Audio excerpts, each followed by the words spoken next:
Welcome. In this lecture, I'm going to go through the definition of a set, and I'm going to use it as an opportunity to kind of work on understanding how to break down a definition to have it make some sense for you. So here we go. So the definition, I'm often going to write DFN for definition. So we have that a set, so a set, oops, that didn't go very bright. I want you to be able to see it. Okay, so a set is an unordered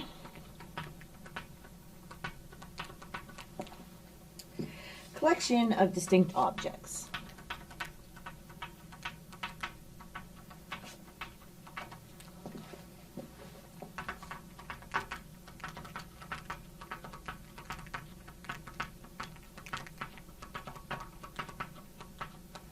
Okay, so let's kind of break this down. So this is a set here. So this here is the name of the object we're defining. So this is just the name of the object we're defining.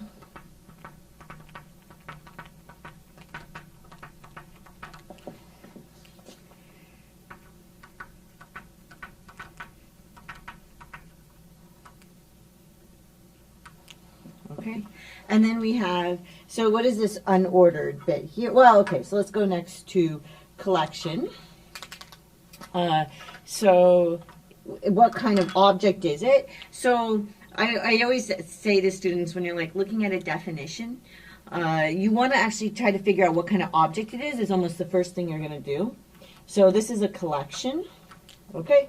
So this is the type of object a set is. So the type of object a set is.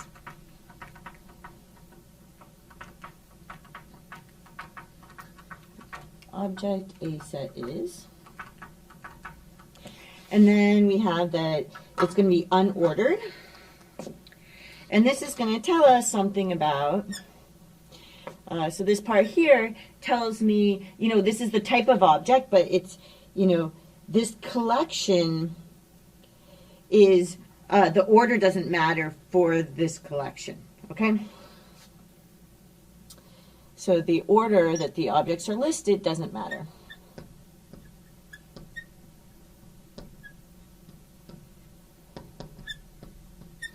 So in the collection is listed doesn't matter.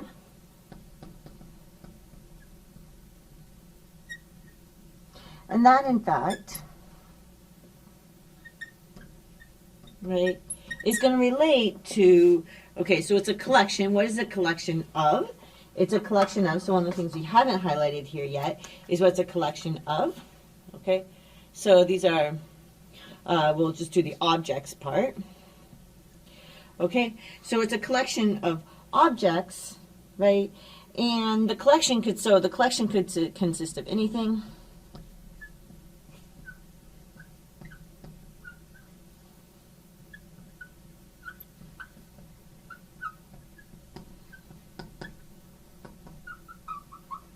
Right? For example, so what are some things that could actually live inside of a set? And we'll look at plenty of examples, but it could have numbers. You could have functions in your set, and even particularly special ones like matrices. Even weirder things can happen, like you could have other sets.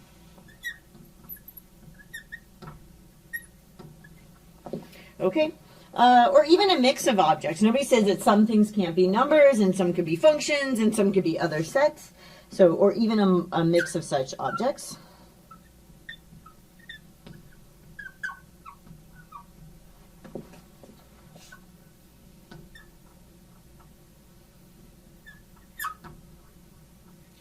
Okay?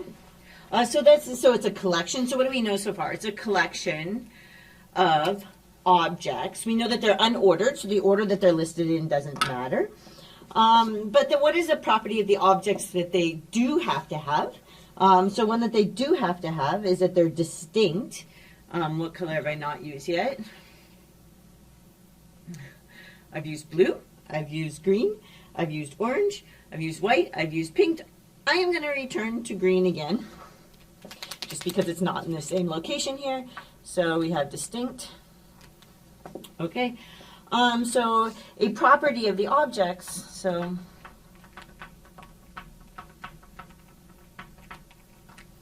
a property of the objects, right, is they must be distinct.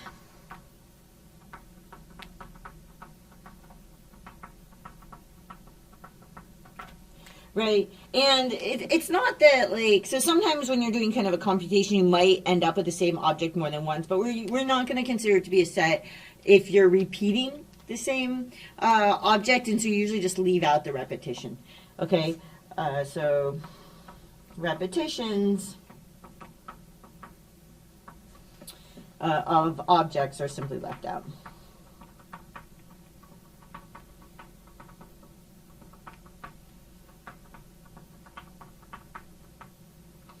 Okay, so for example, we wouldn't write a set. So we wouldn't write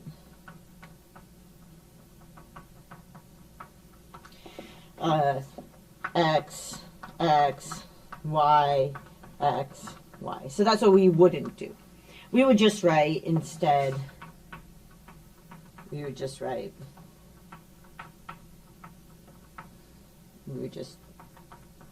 this. Okay? And then the other part, so I didn't kind of give an example here, is that where the order doesn't matter. Oh, here. So let's just kind of sneak this in here. So we have the set. So an example here is that dog, cat, mouse is going to be the same thing as the set, I don't know, mouse, dog, cat, or whichever order you want to put them in.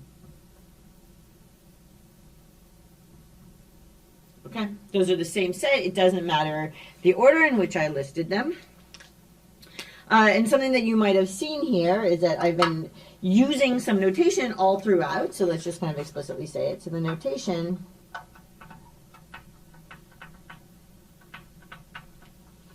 is going to be just a pair of curly brackets. So a pair of curly brackets.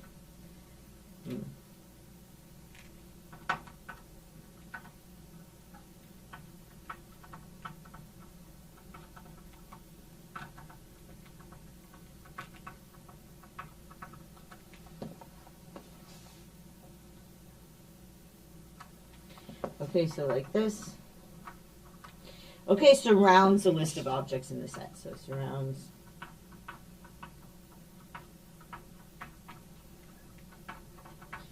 the list of objects in the set.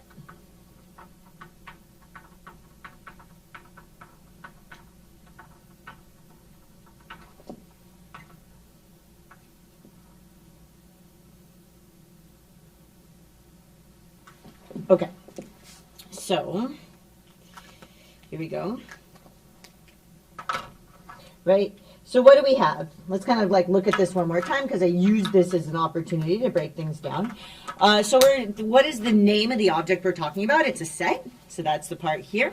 That's the part of the definition. The next question that you can ask yourself is what kind of, what kind of object, what kind of thing is a set? So it's a collection.